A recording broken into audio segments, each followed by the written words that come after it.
Vou passar para vocês aqui em 8 passos como implementar o Lean na sua empresa, de uma forma que você consiga realmente ter uma implementação robusta, uma implementação que dê certo. Isso tudo baseado na experiência que eu já tive em implementações de Lean. Então vamos começar com, primeiro passo, envolver a diretoria. É importante que a diretoria realmente esteja junto, apoiando a implementação. Quando eu falo diretoria, pode ser a alta direção, pode ser o dono da empresa, né? Não necessariamente que tem que ser a diretoria, mas quem hoje seria o pai, né? O patrocinador de toda a implementação. Como envolver eles? Então, leve um case já implementado, né? Faça visitas em benchmarking de empresas que já implementaram. Pode ser empresas concorrentes à sua, né, que sejam empresas no mesmo ramo, pode ser empresas que tenham ramos similares. O importante é entender o quanto o Lean mudou a cultura das empresas. Não falo da cultura em relação à cultura da própria empresa, mas a cultura de desperdícios, a cultura de entender o que é melhor para o cliente, essa cultura que eu me refiro. Bom, segundo ponto. Criar um programa Lean, desenvolva, construa um programa Lean. Quem é o dono do programa? Quem são as pessoas capacitadas que podem desenvolver as outras pessoas? Sugestões de como implementar, então quais são os treinamentos que precisam ser realizados, né? Que tem aquela lista de treinamentos, né? E aí, claro, cada treinamento, cada ferramenta é aplicada ou em um setor ou em vários setores. Então, crie todo esse programa com uma estrutura, com uma gestão desse programa, então, avaliação de como está o programa também. Então, é interessante ter toda essa estrutura montada. Por quê?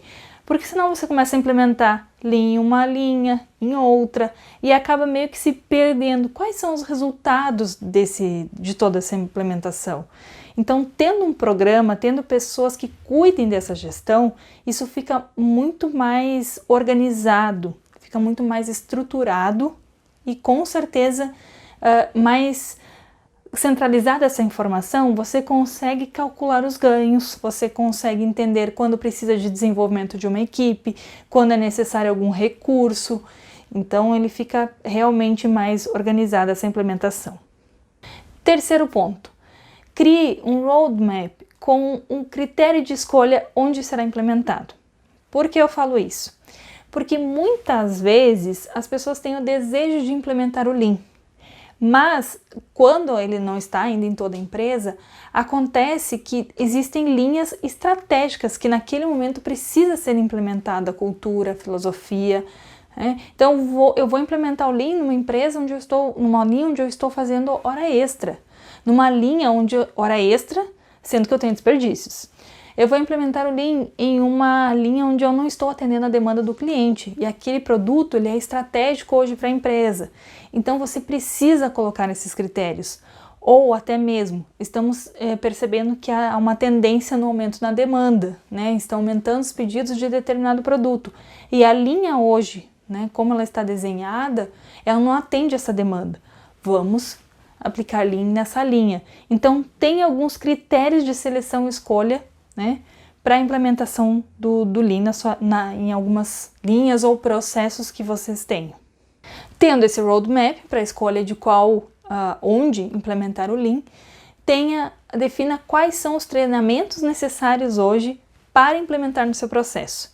Por quê? Você pode ter uma lista de treinamentos e aí escolher qual é o treinamento que mais se adequa à sua implementação. Por que eu falo isso? Quando nós iniciamos a implementação do Lean, nós tínhamos lá uma lista de 7 ou 8 treinamentos, que era Kaizen, trabalho padronizado, o setup, qual mais? A3, então estabilidade básica, mapa de fluxo de valor, vários treinamentos.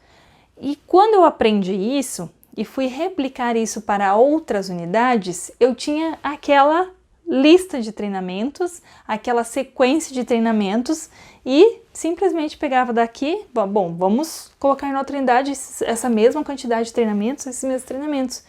E com isso eu fui percebendo, logo nas primeiras implementações, que tinha unidades que não trabalhavam com tempo de setup. O setup deles era 2, 3 minutos. Por que eu iria, né, focar em dar um treinamento desse, sendo que eu poderia dar um treinamento de trabalho padronizado antes, né, que talvez era a maior dor deles.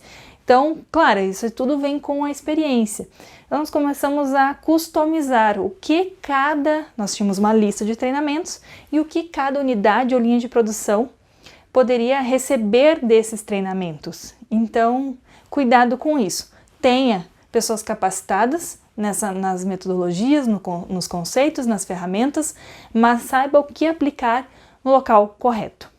O quinto passo são propriamente os treinamentos e as capacitações. O que acontece? Você precisa ter, após definir quais são as listas de treinamentos, como fazer esse treinamento. Ele precisa ter uma abordagem prática, uma abordagem dinâmica, uma abordagem simples. Não dá para você levar um livro de linha e pedir para que as pessoas leiam esse livro. Você precisa fazer dinâmicas para que as pessoas compreendam o conteúdo. Então isso é bem interessante, que fique fácil de aprender. Porque se você chegar no treinamento e falar palavras difíceis que não são do hábito dessas pessoas, do cotidiano, e começar a inserir muitos termos, conceitos diferentes, as pessoas tendem a se afastar e dizer, não, isso não é para mim, tá? Então, cuidado como fazer os treinamentos. Você precisa envolver, quem precisa ser envolvido? Então, precisa ter uma lista, né, de envolvidos em cada tema.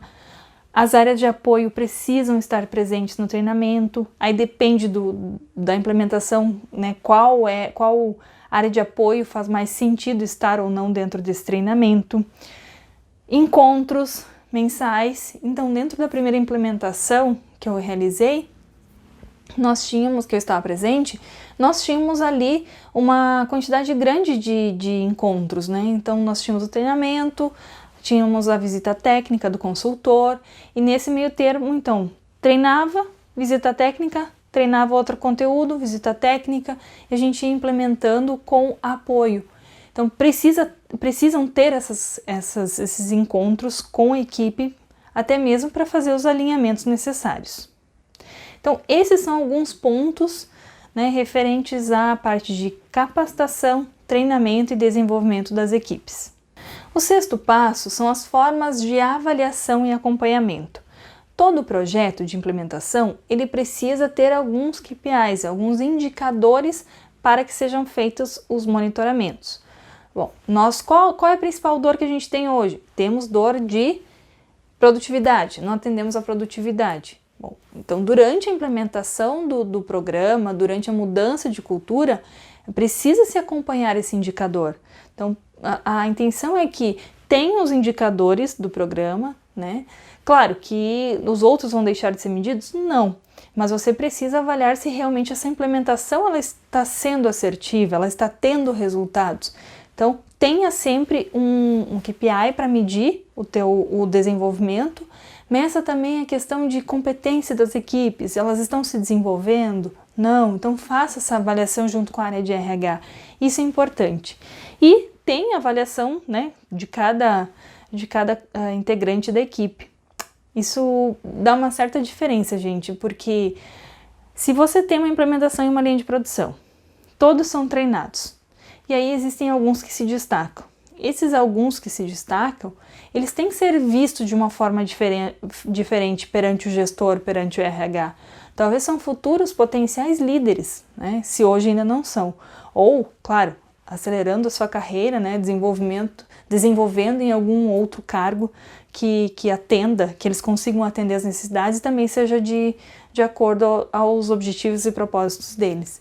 Então, é interessante que seja feita essa avaliação. Tanto ter um indicador como avaliação comportamental ou de competências das pessoas durante a implementação. Próximo ponto, auditoria final e manutenção. Então, precisa ter uma auditoria final. Lembrem que eu comentei da questão da auditoria, ela não pode ser uma auditoria de, ó, você faz certo ou você faz errado. Não, ela é uma auditoria construtiva. É uma auditoria onde você entende o que foi feito, faz as observações de melhoria do método. Então, em nenhum momento acham-se culpados. O Lean trabalha muito com isso. Não é quem fez quando fez algo errado, é como foi feito, qual foi o método que foi utilizado, porque o método precisa ser corrigido. Então, isso é um ponto, assim, um dos grandes destaques, né, da filosofia, da forma de pensar, é encontrar o erro no método, o erro no como é feito, e não quem fez o que fez errado, não achar culpados. Bom, na auditoria final, então, quando eu falo auditoria final, é no final de um programa, mas ela pode se manter, né, auditorias de rotina, acompanhamento de rotina, de manutenção. Então, precisa todo o programa, independente se for de Lean ou de qual metodologia, ele precisa ter essa manutenção, ele precisa ter esse olhar, né, da alta direção para entender se realmente faz sentido manter, não faz sentido, o que precisa mudar, né, quem precisa ser desenvolvido. Então, da mesma forma aqui na implementação do Lean. Criem esse momento, né? Criem esse momento de fazer com que as pessoas mostrem o seu trabalho, criem esse, dentro dessa manutenção, dessa auditoria, façam com que a alta direção participe, a alta direção esteja presente no Gemba, onde as coisas acontecem, para que os operadores, para que as equipes mostrem o que está desenvolvendo. Isso também é uma forma de engajamento. E por último, insira o Lean na gestão da rotina. Então, a gente fala de acompanhamento dos indicadores na gestão da rotina, as reuniões de cadeia de ajuda, né? Então, precisa ter a cadeia de ajuda implementada, ou seja, aquele grupo de apoio para a resolução de problemas. Faça com que ele se torne parte da rotina das pessoas e não... Por que eu falo isso, gente? Quando eu comecei a implementar, as pessoas diziam assim, hoje eu vou fazer Lean. Agora eu vou fazer as coisas do Lean. Então a gente começou a sentir assim, porque pra gente já estava tão, apesar do pouco tempo de convivência, mas já era algo tão intrínseco que a gente pensava em fazer Lean o tempo todo. Então não tem agora eu faço Lean, agora eu não faço Lean. Mas as pessoas confundem, principalmente no início das implementações. Então faça com que, não deixe criar esse hábito de hoje eu faço Lean, amanhã eu não faço. Não, o Lean deve estar inserido na rotina. Então, cuidado, muita atenção com isso, que as pessoas tendem a levar isso para a questão de faço ou não faço, ok? Então, é um ponto de atenção. Para que isso não aconteça, eu vou te passar agora uma forma de abordar as pessoas, né? Então, sempre quando alguém for falar, hoje eu vou fazer Lean, aí você fala assim, e por que você não faz Lean todos os dias? E aí a pessoa fala, não, porque no dia tal eu preciso fazer tal coisa, mas isso é Lean. Não, mas isso você resolve com Lean, então você pode fazer Lean todos os dias e não somente hoje, ok? Bom, passei aqui 8 passos de como implementar o Lean, né, de forma estruturada, desde a alta direção até como manter ele dentro da rotina. O Lean não é algo que você aprende todo ele, né, aprende numa sala de aula, somente numa sala de aula. O Lean você ganha experiência, é no dia a dia, é aplicando, é entendendo os desafios, envolvendo as pessoas. Você precisa ter bastante persistência, porque tem momentos, gente, que dá aquele desânimo, fala, poxa, mas aí você vem com as pessoas, com a equipe, faz acontecer e aquele brilho no olho volta de novo. Então, gente, é uma paixão. Isso não tem você... Eu gosto ou não gosto de Lean, eu gosto ou às vezes eu faço Lean. Não, ou você acredita e realmente faz acontecer, ou você não acredita. Essa é a minha forma de pensar.